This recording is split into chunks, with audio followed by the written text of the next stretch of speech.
बोलिए भारत माता की, भारत माता की जय। ओंकार भिलाला समाज की जय, ओंकार भिलाला समाज की। आज के इस गरिमामय कार्यक्रम में हम सबके मध्य हमारे समाज के गौरव आईएएस उपस्थित है। आदरणीय जामोद साहब जी के लिए जोरदार ताली बजा के स्वागत करिए। हमारे आदरणीय जामोद साहब मंच पर विराजमान झाबुआ रत्नाम अलीराजपुर की सांसद अनीता चौहान जी, जोबट की विधायिका बहन श्रीमती सेना पटेल जी, भिलाला समाज के जिले के अध्यक्ष चौहान साहब, हमारे संगठन के अलावा जी और प्रदेश संगठन के हमारे आदरणीय शंकर गवले जी, जितेंद्र भाई और पूरी टीम, भिलाला समाज की पूरी टीम उपस्थित है। उसमें कई जिलों के हमारे जिले के अध्यक्ष उपस्थित है और पूरे जिले के आप सब लोग इस भिलाला समाज के इस कार्यक्रम में आए हैं। मैं आप सबका बहुत बहुत अभिनंदन करता हूं, आप सबका बहुत बहुत स्वागत करता हूं। मित्रों, ये समाज का कार्यक्रम मुझे लगता है कि अलीराजपुर शहर में और अलीराजपुर जिला मुख्यालय पर पहली बार हुआ है। पहली बार ही हो रहा ना, पहले कभी हुआ क्या? पहली बार हुआ है। और भिलाला समाज के जो हमारे संगठन के अध्यक्ष और पूरी टीम ने मेहनत करी और आप सब लोग समाज के नाते आए। लेकिन मैं आप सब भाइयों बहनों से कहना चाहता हूं कि हम सब लोग सामाजिक जीवन में अपना जीवन जीते हैं। लेकिन एक बात यह भी है कि हम आज जितने यहाँ उपस्थित, हम सब पढ़े लिखे लोग हैं, शिक्षित है, कर्मचारी है, अधिकारी है, अच्छे पदों पे सरपंच है, पटेल या सब लोग उपस्थित है। लेकिन हमको पीछे भी जाना पड़ेगा। आगे की बात हम सब लोग करते हैं, आगे की बात सब करते हैं, लेकिन हमको इतिहास को जानना पड़ेगा। जब आपकी अगर शुरुआत हुई है, मेरी अगर शुरुआत हुई है, मंच पर जो लोग बैठे हैं, अगर हम सब लोगों की शुरुआत हुई है, तो समझ में आएगा कि उस समय का अलीराजपुर जिला और आज का अलीराजपुर जिला, उस समय का हमारा परिवार और आज के समय का परिवार, आपको जमीन आसमान का फर्क दिखेगा। भाइयों बहनों, जमीन आसमान का फर्क दिखेगा। लेकिन मैं आप सब भाइयों से कहना चाहता हूं, उससे काम चलने वाला नहीं है। हम सब लोगों को बहुत कुछ करने की आवश्यकता है, समाज को आगे लेके जाने की आवश्यकता है। अभी मौर्य जी ने बहुत अच्छी बात कही कि अगर इसकी शुरुआत करना है, हमको अपने से करना पड़ेगा। पहले अपने से होगी, फिर परिवार से होगी, फिर मोहल्ले से होगी। अगर मोहल्ले से शुरुआत हो गए तो इसकी शुरुआत गांव से होगी, और गांव में अगर सब लोग सक्षम हो गए, सब लोग शिक्षित हो गए और सब लोग अच्छे बन गए, तो हमारे एक गांव से दूसरे गांव के लोग भी प्रेरणा ले सकते हैं। और ये ऐसे कई उदाहरण है। आज हमारे सामने जामोद साहब आईएएस, आपने कहा कि अभी मौर्य जी ने कहा कि अलीराजपुर जिले से हमारे आईएएस अमित तोमर जी है। ऐसे कई लोग आज हमने इस मंच के माध्यम से, हमारे जो तहसीलदार थे सुनील डावर जी, बहन सविता चौहान जी का हमने सम्मान किया, और जो पढ़ने वाले बेटा बेटे का भी हम लोगों ने सम्मान किया। और मैं आपसे कहना चाहता हूं कि अलीराजपुर जिले में बहुत प्रतिभाएं हैं, लेकिन और हमने तय किया था दहेज दीजिए और दारू के ऊपर हम लोगों ने गांव गांव जाके हम लोगों ने सबने मिलकर जागरण किया था। और मुझे विश्वास है और आपको भी लगता होगा कि तीनों विषय के ऊपर जो हमने जन जागरण किया, उसमें कहीं ना कहीं हमारे समाज को लाभ मिला कि नहीं मिला? बताओ, मिला कि नहीं मिला? बताओ। नशा मुक्ति अभियान में पूरे अलीराजपुर जिले में हम लोग सामाजिक कार्यक्रम में जाते हैं, शादी में जाते हैं। और पहले भी आपने देखा होगा, सामाजिक कार्यक्रम में हम जाते थे, शादियों में आप और हम लोगों का जाना होता था, तो कोई भी घर में शादी कराने वाला जो घर का मालिक होता है ना, बेटा दिन भर अंदर ही बैठता है। वो रिश्तेदार को एक निकले तो दूसरे को बुलाना, एक को निकले तो दूसरे को, दिन भर। अब ऐसा है क्या? बताओ। आज ऐसा नहीं। ये शुरुआत हम लोगों ने करी, सब ने मिलकर, समाज के लोग आए कि इसके खिलाफ हमको लड़ना चाहिए, और हमने सबने मिलकर प्रयास किया। डिजिटल के नशे चल रहे, पता नहीं है आपको और हमको, तो पता ही नहीं है। एक दिन अभी मैं शहर में घूम रहा था, तो एक व्यापारी मेरे से मिला, पान की दुकान वाला। अब मैं तो पान वान खाता नहीं, गुटखा खाता नहीं हूँ, तो वो मेरा दोस्त है। मैंने कहा दुकान कैसे चल रही? तो वो कहता है कि बोले भैया अभी 2 महीने की छुट्टियां चल रही, तो थोड़ा गल्ला हमारा कमजोर है, दुकान ठीक से चल नहीं रही है। तो मैंने कहा कारण? तो बोले बस स्कूल के बच्चे आ जाएंगे तो बोले पिस्टल का धंधा खूब चलता है। बोले मेरे गल्ले में अगर स्कूल चालू हो जाएगी तो 2 से 5 हजार रुपए का गल्ला बढ़ जाता मेरे भाई। एक दुकान वाला कहता है, आज अलीराजपुर जिले में कितनी दुकानें होगी बताओ? आज बताओ कौन पी रहा है पिस्टल? आप और हम पी रहे हैं क्या बताओ? आज गांव के आदिवासियों के बीच में जाता हूं मैं 12 महीने आदिवासियों के बीच में रहता हूं, बैठता हूं। कोई आदिवासी बीड़ी नहीं पीता, बीड़ी एक जमाने में पीता, बीड़ी भी नहीं मिलती, तंबाकू भी नहीं खाता हमारे आदिवासी भाई। लेकिन आखिर में पिस्टल करोड़ों रुपए की कौन पी रहा है? कौन पी रहा है बताओ? 40 के ऊपर के बच्चे आदमी पहला कोई नहीं पीता, कौन पी रहा है पिस्टल करोड़ों रुपए की? ये हमको चिंतन करने की बहुत आवश्यकता है। इसके प्रति हमारे समाज को जागरूक करने की आवश्यकता है। यहाँ पर हमारे शिक्षक बैठे, पटवारी बैठे, सब अधिकारी कर्मचारी बैठे। ये कौन पिस्टल पी रहा है, कौन ये नशा कर रहा है, ये हमको तय करना पड़ेगा और इसके प्रति हमको जन जागरण करना पड़ेगा। और ये जन जागरण हम करेंगे तो इन बच्चों की जिंदगी बचा पाएंगे मेरे भाई, मैं तो निरंतर नहीं बचा। मैं कल जोगट के अंदर बैठा था तो मैंने बात कही कि नहीं यार, बोले ड्रग्स बहुत चल रहा है, बहुत सारे बच्चे पागल हो जाते हैं, तो अलग ही दिखते ड्रग्स नशा करने वाले, सुखा नशा अलग ही दिखते। एक मेरा दोस्त है, बोले भैया मैं बहुत परेशान हूँ, अच्छे घर का व्यक्ति, तो बोले मैं बहुत परेशान हूँ। मेरे क्या हो गया भाई? बोले मेरा बच्चा सुखा नशा करता है, कभी ऊपर से कूदता है। बोले क्या करता है? बोले मैं परेशान हो गया। मैंने कहा इसका इलाज क्या है? बोले मैं कोशिश करता हूँ नशा मुक्ति अभियान में, मैंने जेल में भी तो नशा मुक्ति अभियान में जहाँ भेजते ना केंद्र में, वहां पर भी भेजा, 7 महीने हो गया, पर वापस आके वही की वही हालत है। आज सूखा नशा जैसे भी हमारे अलीराजपुर में जो आदिवासी भाइयों बहनों के बच्चे, एक दिन में अलीराजपुर से जोगट की तरफ जा रहा था तो मैं पॉलिटेक्निक कॉलेज का मेरा कार्यकर्ता था, मैं उसको गाड़ी में बिठाने के लिए रुका तो दुकान वाले से मैंने पूछा कि क्या भाई दुकान कैसे चल रही? तो बोले बढ़िया बढ़िया दुकान चल रही। तो मैंने कहा बिकता क्या है? तो बोले पिस्टल बहुत बिकती है। तो मैंने कहा कौन पीता पिस्टल? बोले ये लड़कियां आके पिस्टल पीती है। तो मैंने कहा कि लड़कियां? ड्राइवर की बच्चा पिस्टल पीती है। आप बताओ उनका जीवन का क्या होगा? ये हम सबको सोचने का विषय है, हम सबको उनको जागरूक करने की बहुत आवश्यकता है। ऐसे कई विषय जो हमारे समाज को खोखला करते, सरकार एक जिम्मेदार नहीं। कई लोग सरकार को उंगली उठाते, लेकिन कई बार हमारा समाज, हमारा परिवार और हमारे बच्चे भी जिम्मेदार हैं।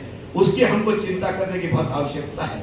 और इसलिए मैं आप सब भाइयों बहनों से कहना चाहता हूँ, अलीराजपुर जिला आज विकास के क्षेत्र में हम बहुत अगर आज कोई अलीराजपुर जिले में, मैं आपसे भी कह रहा, कोई विकास के कोई बात, कोई सुझाव तो आप लोग मुझे दीजिए, उसके लिए हम कोशिश करेंगे, हम प्रयास करेंगे और वो चीज भी लाने की कोशिश करेंगे। आप सब लोग सुझाव देंगे, लेकिन जब तक समाज विकास की मुख्य धारा से नहीं जुड़ेगा तो समाज आगे बढ़ सकता है क्या? बता। अभी बोरिया जी बहुत अच्छी बात कह रहे थे कि अभी खेती है नहीं, ये बात सही। अभी खेती कहाँ है बताओ? 2 एकड़, 3 एकड़, 4 एकड़, 5 एकड़, 10 एकड़ से ज्यादा या बड़ा किसान है अलीराजपुर में।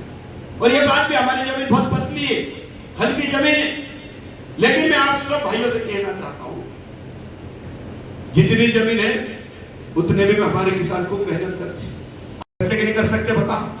और मैंने देखा है नौकरी वाले से ज्यादा बिजनेस करने वाला पैसा कमाता है। नौकरी वाला अच्छे कपड़े पहन सकता है, अच्छा रह सकता है, अच्छा दिख सकता है, लेकिन काले कपड़े करने वाला, गंदे कपड़े पहनने वाला आपसे ज्यादा पैसे वाला है। मैंने देखे, कई लोगों को देखे, उनके पास करोड़ों रुपए पड़े हैं, लेकिन हमारे समाज में कमी है। हम तो, हमारे कपड़े काले नहीं होना चाहिए, बस जेब में भले रुपया नहीं हो, पैसे नहीं हो, पर काले कपड़े नहीं होना चाहिए, बस दाग नहीं लगना चाहिए।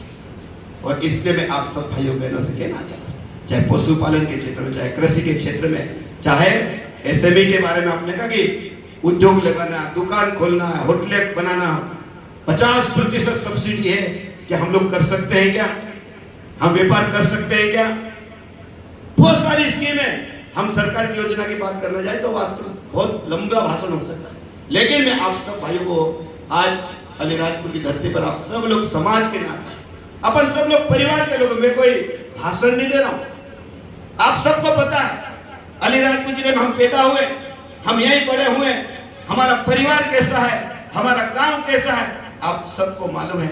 लेकिन मैं आप सब भाइयों से कहना चाहता हूं कि हम सब, हमारे जो भाई हैं, हमको गांव में जाके गांव वालों के साथ अगर आप अच्छी बात करेंगे, नशा मुक्ति अभियान की बात करेंगे, मैंने कहा जो सूखे नशे की बात करिए, ऐसे जो कमियां हैं उसको दूर करने की बात करेंगे तो दूर होगी कि नहीं होगी बताओ। लेकिन मैं कई लोग कर्मचारी को देखता हूं, गांव में जाएंगे तो बढ़िया दारू के साथ बैठ के पिएंगे क्या? अगर आप पियोगे तो वो तो रास्ता देखेंगे क्या आएगा हमारा भाई लेकर जाएगा। ये हमको नहीं करना, क्योंकि हम पढ़े लिखे ना। आज मैं बताऊं, मैं राजनीति करता हूं, मैं 25 साल से राजनीति के क्षेत्र में काम करता हूं, लेकिन कोई भी नागर सिंह चौहान से अपेक्षा नहीं करेगा पिलाएगा। मैं खुद नहीं पीता उनके जाके, उनके बीच में बैठ हम लोग नहीं पीते, तो पीने के लिए भी नहीं बोलते, और पीने वाला पहले डरता है ये पीता नहीं इससे दूरी रहो। उसका फर्क पड़ता है, जैसा आप कृत्य करोगे उसका फर्क पड़ता है। हम पढ़े लिखे लोग हैं, हम समझदार लोग हैं, जागरूक लोग हैं। अगर हम गांव के बीच में जाएंगे, मोहल्ले के बीच में जाएंगे, परिवार वालों के बीच में उनके साथ बैठेंगे, जैसी बात करेंगे, अच्छी बात करेंगे, तो अच्छा व्यक्ति बनेगा कि नहीं बनेगा बताओ? बनेगा कि नहीं बनेगा? अच्छे व्यापार की बात करोगे तो व्यापारी बन सकता है, अच्छे पढ़ाई की बात करेंगे तो अच्छा व्यक्ति बन सकता है। लेकिन आजकल एक ये चलता है जमो साहब हमारे यहाँ कि बहुत सारे बच्चों को हमने देखा पढ़े लिखे, क्यों क्या कर रहा है, बोले पढ़ रहे साहब।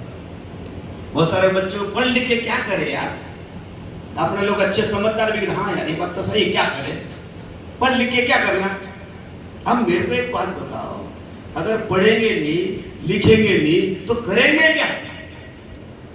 ये क्वेश्चन कर सकते हैं कि हम गांव वालों के बीच में, बच्चों के बीच में, अगर हम पढ़ेंगे नहीं लिखेंगे नहीं तो करेंगे क्या? जमीन तो है नहीं। मैंने कई बच्चों के बीच में जगह छात्र शासन में पूछता हूं कि अगर आप लोग नहीं पढ़ोगे तो क्या करोगे? तो बच्चे तो गुजरात जाएंगे। क्या करेंगे? तो गुजराती जाएंगे, उनको मालूम गुजराती जाएंगे, नहीं पढ़ेंगे नहीं लिखेंगे तो क्या करेंगे बताओ? या उद्योग तो है नहीं, उद्योग है नहीं। अब उद्योग की बात करते मैं आप सबको कह रहा हूं, अब उद्योग लगाने के लिए हम कोशिश करते हैं पर जमीनें नहीं है राजपुर में, जमीनें भी नहीं, उद्योग लगेंगे कहां? यह भी दिक्कत है। रोजगार मिलेगा कहां? अगर उद्योग खोलेंगे या कच्चा माल होगा, छोटे छोटे कुटीर उद्योग खोलेंगे तो यहां भी रोजगार मिल सकता। लेकिन मैं आप सब भाइयों से कहना चाहता हूं, अलीराजपुर जिले में काम की कोई कमी नहीं है। अलीराजपुर जिले में काम बहुत है, लेकिन आवश्यकता है काम करने वालों, काम करने वाले की आवश्यकता है। आप मकान जितने लोग सब अभी कह रहे थे किरण सब मकान में कर्जा ले रहे हैं, आप लोगों ने बगैर सोचे समझे तो कर्जा ले लिया 50-50, 60-60 लाख का। कोई नकल बहुत करते क्या, जिसका एक मंजिल में कम चल जाए 4-4 मंजिल बना ली। कंपटीशन में क्या कह दिया कि हम किराए से दे देंगे। मैं कई लोगों के मकान को उद्घाटन में जाता हूं, देखता हूं मकान बड़े बड़े बन जाते, मैं पूछता इतना बड़ा क्यों बनाया? अरे बोले किराए से दे देंगे। अब बताओ किराया जिन्होंने मकान के कितने दिन रहते बताओ? उसका मकान बना जब तक रहेगा आधे तो साल भर में उसका मकान बन जाएगा, अपना मकान सब खाली, सब मकान खाली पड़ा है अलीराजपुर में। आवश्यकता से ज्यादा हमने लोन ले लिया, उसके कारण भी हमारे भाई बहुत परेशान है। हमने सिर्फ एक दूसरे को देख के ही सब लोन ले लिया। तो मैं आपसे कहना चाहता हूं कि अगर वो सामने मिलता है तो उसके प्रति मन में सम्मान पैदा होता है। और इसलिए मैं आप सब भाई को कहना चाहता हूं, क्षेत्र कोई सा भी हो सकता है, शिक्षा का क्षेत्र हो सकता है, हमारे पटवारी भाई बहन भी बहुत सारी बड़ी संख्या में होगा। पटवारी के क्षेत्र में किसानों से जुड़े हुए हम सब लोग हैं, हमारे सरपंच लोग हैं, जनप्रतिनिधि लोग हैं, हम सीधे जनता से जुड़े हुए लोग हैं, क्योंकि रोज लोग आपसे भी मिलते, हम लोगों से भी मिलते। मैं आप सब भाइयों से एक बात कहना चाहता हूं, समाज का विकास कैसे है? अगर समाज का विकास हो गया तो अलीराजपुर को आगे बढ़ने से कोई रोक नहीं सकता। और जो कमियां हैं उसको दूर करने की बहुत आवश्यकता है। और मैं आप सब भाइयों से कहना चाहता हूं, पर्यावरण की हम बात करते हैं, हम अलीराजपुर वाले सौभाग्यशाली हैं, यहाँ पर्यावरण बहुत अच्छा है। जंगल कितना अपने बहुत है कि नहीं है बता? बहुत जंगल बढ़ गया अपने यहाँ, जिधर देखो उधर मोरों की संख्या इतनी हो गई, हर गांव में मोरों की संख्या हो गई, जंगल खूब बढ़िया, लेकिन इसको और बढ़ाना है। हमारे पुराने लोगों ने, हमारे पुरखों ने, हमारे पूर्वजों ने इसको संवारा है। अभी आपने देखा महुए, जामा साहब यहाँ महुए इतने आए, करोड़ों रुपए के महुए गिरे गिरे से बच्चों, करोड़ों रुपए के महुए आए। अभी डोली गिर रही है करोड़ों रुपए की, 50 रुपए किलो डोली है। आज भी डोली पीने का काम चल रहा है। इस बार महुआ भी खूब गिरा है। आज ये महुआ, अगर हमारे पूर्वज इन महुआ को बचा के नहीं रखते तो ये आय का साधन बनता, क्या बता? नहीं बनता। तो मैं आपसे कहना चाहता हूं महुए के झाड़ और लगे, उसकी हमको चिंता करने की आवश्यकता है। पर्यावरण को बचाना है। आम अलीराजपुर में, मध्य प्रदेश में सबसे ज्यादा आम अलीराजपुर में आता है। हमारा अलीराजपुर का एक किसान है, वो आम उसने बेचे जामा साहब 35 लाख रुपए का आम बेचे। 35 लाख रुपए एक किसान ने बेचे। कई लोग अच्छे आम की पैदावार कर रहे हैं। चाहता हूं कि अलीराजपुर जिले का मैं विधायक भी हूं, मध्य प्रदेश का मंत्री भी हूं, मैं आपको विश्वास दिलाता हूं कि अलीराजपुर जिले के विकास के बारे में अगर आपके कोई सुझाव हो, आपको लगता कि ये करना चाहिए जिले के लिए, तो मैं पूरा प्रयास करूंगा कि अलीराजपुर जिले में ये आना चाहिए, विकास होना चाहिए। मैं ऐसा आपको विश्वास दिलाते हुए आप सब लोग इतनी बड़ी संख्या में आए। पहली बार लगा कि आदिवासी भिलाला समाज इतनी बड़ी संख्या में यहाँ रहता है। मैं सूची बना रहा था, चौहान सर हम लोग सूची ढूंढ रहे थे, फोन किस किस को लगा रहा, हम ऑफिस में सूचियां निकाल रहे थे। एक पटवारी को कहा गया भिलाले कितने हैं, एक तो शर्म भी आती है कि पहली बार काम पड़ा भिलाला ढूंढो। अभी तो काम भी नहीं पड़ा, अभी तो कोई किसी का काम नहीं पड़ा ना। अपन सब एक भील भिलाला सब साथ में रहते हैं, तो सूची भिलाले के बेटे का कठिन काम था। हमने कहा शिक्षक को कहा ये सूची बना, अपन बात करेंगे बेटे करे, समाज की बात की होना चाहिए, आदिवासी की बात होना चाहिए, प्रदेश की भी बात होना चाहिए, जिले की बात होना चाहिए। लेकिन हर पूरे देश में आप देखते हो अपना अपना समाज का अपना अपना संगठन है कि नहीं है, बताओ है कि नहीं है? तो अपने समाज का भी, अगर कोई समाज का अगर संगठन बना है तो समाज के संगठन के आह्वान पर एकजुट होना चाहिए कि नहीं होना चाहिए, बताओ? एकजुट होना चाहिए। और ये आप सब अलीराजपुर जिले के मेरे भाइयों बहनों ने करके दिखाया है, उसके लिए मैं आप सबका बहुत बहुत आभार व्यक्त करते हुए मेरी बात को समाप्त कर रहा हूं। भारत माता की, भिलाला समाज एकता जिंदाबाद, भिलाला समाज एकता जिंदाबाद।